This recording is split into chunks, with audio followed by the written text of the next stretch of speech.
बांके बिहारी लाल की, भागवत भगवान की। राधे राधे भक्तों। राजा परीक्षित ने कहा, हे सुखदेव मुनि, क्या कभी नारायण ने, कभी भगवान ने किसी पशु को भी दर्शन दिए हैं? क्या उन पर भी कभी कृपा की है? क्या उनको भी कभी अपने धाम वैकुंठ धाम में लेके गए हैं?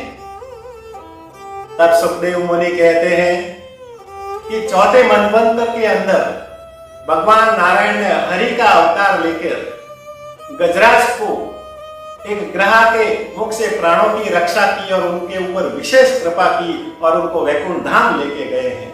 मैं उनकी कथा को विस्तार से तुम्हें सुनाता हूं। क्षीर सागर के अंदर त्रिकुट नाम का एक पर्वत था और उनके पास में एक सरोवर बहती थी। उसी सरोवर में, उसी नदी के अंदर एक गजराज अपने पत्नी और बच्चों के साथ, अपने परिवार के साथ नित्य क्रीड़ा करने आता, स्नान करने आता। एक दिन की बात है, जब गजराज उस सरोवर के अंदर स्नान कर रहा था, तभी वहां पर एक भयंकर विशाल ग्रह मगरमच्छ वहां आकर अपने नुकीले दांत से उन गजराज के पांव को पकड़ लिया और जल के अंदर नीचे खींचने लगा। गजराज को अपने शरीर पर, अपने बल पर बड़ा अहंकार था कि मैं तो बड़ा बलवान हूं, विशाल हूं, ये छोटा सा मगरमच्छ मेरा क्या करेगा। एक झटके में पांव को इधर खींचूंगा और मैं जल से बाहर आ जाऊंगा। परंतु जल के अंदर मगरमच्छ का बहुत ताकतवर होता है, बहुत बलवान होता है, वो जल का राजा है। दोनों के बीच में भयंकर युद्ध हुआ। कभी ग्रह उन गजराज के पांव को पकड़कर जल के अंदर खींचता, कभी गजराज उस पांव को बाहर निकालने का प्रयत्न करता। इस प्रकार से अंदर बाहर के अंदर कुछ समय, काफी समय बीतने के बाद जब ग्राह का शरीर धीरे धीरे थकने लगा और थकते थकते एक समय ऐसा आ गया कि ग्राह ने उस अपने नुकीले दांतों से उन गजराज के पांव को पकड़कर जल के अंदर डुबोने लगा। पहले चारों पांव डूब गए, आधा शरीर डूब गया, उसका मुख डूब गया और फिर उसकी जो तिल पर सूंड जब जल के बाहर रही, तब गजराज को ये एहसास हो गया कि अब मैं जीवित नहीं बच सकता हूं, जल के अंदर डूबकर मैं मर जाऊंगा। तो अपने प्राणों को बचाने के लिए, अपने प्राण जब संकट में हो गए, तब अपने प्राणों को बचाने के लिए अपने परिवार में अपनी पत्नी को पुकारा, हे प्रिय, मेरे प्राण संकट में हैं। इस ग्रह ने अपने नुकीले दांतों से मेरे पांव को पकड़कर जल के अंदर खींच रहा है, मेरा शरीर पूरा इस जल के अंदर डूब गया है। यदि तिल पर सूंड रही है वह भी डूब गई तो मैं मर जाऊंगा, मेरे प्राणों की रक्षा करो, मेरी रक्षा करो। जब गजराज ने अपनी पत्नी को पुकारा तो उसकी पत्नी ने कहा, अरे पतिदेव, आप इतने बलवान, इतने ताकतवर होकर भी इस ग्रह के सामने असहाय हो, उनके सामने आप लड़ नहीं पा रहे हो, तो मैं तो बहुत कमजोर हूं, मैं इसके सामने कैसे लड़ पाऊंगी। यदि आपको बचाने के लिए आई और उसने आपको छोड़कर मुझे पकड़ लिया तो फिर मैं तो वहीं पर राधे राधे, नहीं नहीं, मैं आपको बचा नहीं पाऊंगी। ऐसा कहकर वो वहां से चली गई। फिर गजराज ने अपने संतानों को, अपने पुत्रों को पुकारा, हे पुत्र, मैं तुमसे बहुत प्रेम करता हूं, मैंने तुम्हारी हर इच्छा को पूरा किया है, अब मेरे प्राण संकट में हैं, मेरे प्राणों को बचाओ, मेरी रक्षा करो। तब उसके संतानों ने कहा कि पिताजी, आप तो बहुत बलवान, हम तो बहुत छोटे हैं। जब आप मगरमच्छ के सामने, इस ग्रह के सामने कुछ नहीं कर पा रहे हैं तो हम क्या कर पाएंगे। आपने तो अपनी पूरी दुनिया, संसार देख लिया है, आपने तो भौतिक सुख सुविधाओं का संपूर्ण उपयोग कर लिया है। हम तो अभी हुए हैं, हमें तो संसार देखना है, अभी तो हमें भौतिक सुख सुविधाओं का उपयोग करना है, हम तो आपको नहीं बचा सकते। ऐसा कहते हुए वो भी वहां से चले गए। भोले बाके बिहारी लाल की।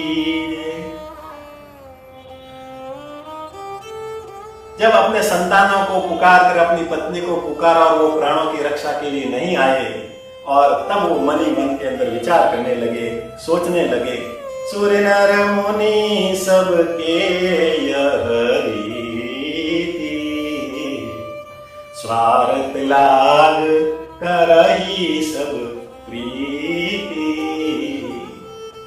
और मैंने अपने पत्नी और अपने बच्चों के लिए अपना संपूर्ण जीवन न्योछावर कर लिया, उनसे बहुत प्रेम किया, उनको जो चाह मैंने दिया है, इस उद्देश्य से, इसी भाव से, इस विचार से कि जब कभी भी मेरी जब प्राणों की रक्षा करनी होगी, मुझे जब आवश्यकता होगी, तब वो मेरे साथ में आएंगे, मुझे साथ देंगे। लेकिन जब मुझे आवश्यकता हुई तो वहां से चले गए।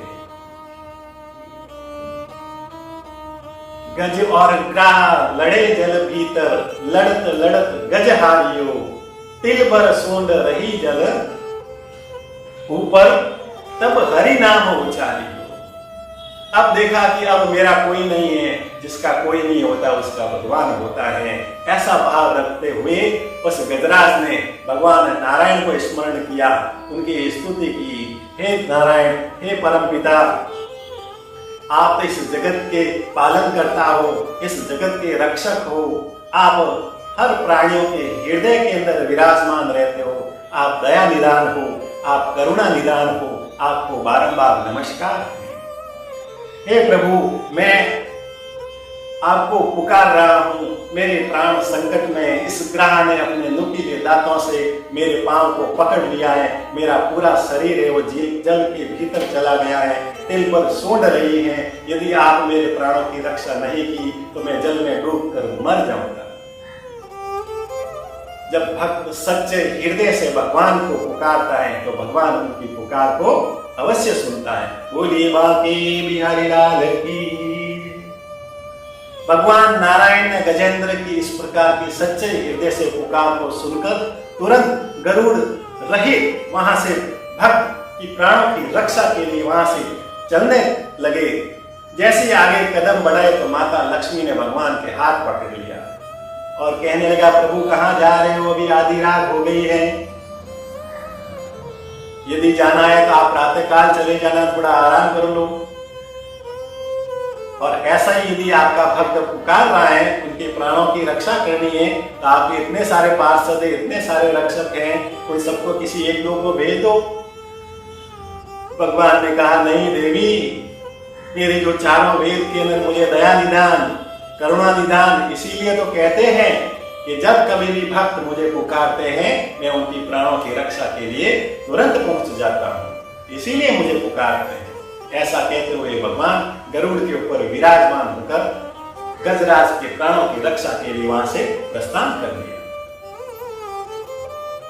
गजराज ने भगवान नारायण को आते हुए देख, हरि नारायण को आते हुए देख, अपने सूंड से मन से पुष्प अर्पित किए और भगवान को स्तुति करने लगे कि भगवान मेरे प्राणों की रक्षा कीजिए, मेरे प्राण संकट में है। भगवान नारायण ने जब देखा कि इस ग्राह ने अपने नुकीले दांतों से गजराज के पांव को पकड़ लिया है और पूरे जल के अंदर पूरे शरीर को जल के भीतर डाल दिया है और केवल तिल पर सूंड रही है, यदि अभी इसी क्षण यदि इसके प्राणों की रक्षा नहीं की तो इनके प्राण नहीं बचेंगे। भगवान ने तुरंत अपने सुदर्शन चक्र को चलाया और उस ग्रह के जो मुख थे उसको फाड़कर दो टुकड़े कर दिए और उस मुख से, उस गजराज की, उस ग्रह के मुख से मुक्ति मिली, उस ग्रह की तुरंत वही मृत्यु हो गई। और इस प्रकार से देवता पुष्प वर्षा करने लगे, इंद्र नाचने लगा, गंधर्व गाने लगा, बोलिए बांके बिहारी लाल की। जब गजराज की उस ग्रह के मुख से जब मुक्ति दिला दी, तब भगवान कहने लगे, अब तुम इस ग्रह के मुख से मुक्ति मिल गई है, जाओ अपने परिवार के साथ में आनंद पूर्वक रहो। गजराज ने कहा कि कौन सा परिवार? वो परिवार नहीं, वो तो स्वार्थ का परिवार था। जब मेरी आवश्यकता थी तब तो उन्होंने मेरा उपयोग किया, लेकिन मुझे जब इसकी आवश्यकता हुई तो मेरे सामने कोई नहीं आए, सब वहां से भाग गए। इसलिए प्रभु, अब मैं तन मन और धन से आपके चरणों में अर्पित हूं, आप मुझे स्वीकार कीजिए। भगवान नारायण ने गजराज की इस प्रकार की स्तुति, इस प्रकार के वचन जब सुने तो प्रसन्न हुए और कहने लगे कि तथास्तु। इस प्रकार से भगवान ने आशीर्वाद दिया और उनको वैकुंठ धाम लेके चले गए। जब वैकुंठ धाम में लेके गए तो गजराज ने देखा कि वहां पर ग्रह पहले से ही विराजमान था। जब ग्रह को वैकुंठ धाम में देखा तो गजराज आश्चर्यचकित हो गए और प्रभु को कहने लगे, प्रभु ये क्या, इस ग्रह ने तो मुझे मारने का पाप किया, ये तो पापी है, उसको तो नरक जाना चाहिए और ये वैकुंठ धाम में क्या कर रहा है। तब भगवान नारायण ने कहा, जो भी भक्त मेरी चरण को पकड़ता है उसको तो मैं वैकुंठ धाम देता ही हूं, लेकिन जो मेरे भक्त के चरण पकड़ ले उसको मैं नरक कैसे भेज सकता हूं, इसलिए इनको वैकुंठ धाम लेके आ गया। बोलिए बाकी बिहारी लाल की। भगवान के ऐसे संदेश को हमें समझ लेना चाहिए कि भगवान क्या कहना चाहते हैं हम कलियुगी मानव को। यदि हमें भगवत प्राप्ति करनी है, भगवान प्राप्त करना है, परंतु उसका मार्ग यदि हमें नहीं मिले तो भगवान के भक्त के चरण को पकड़ लो, किसी साधु, किसी संत, किसी ऋषि मुनि के संत के पांव को, चरणों को पकड़ लो, भगवत प्राप्ति हो जाएगी, वैकुंठ धाम की प्राप्ति हो जाएगी। बोलिए बाके बिहारी लाल की।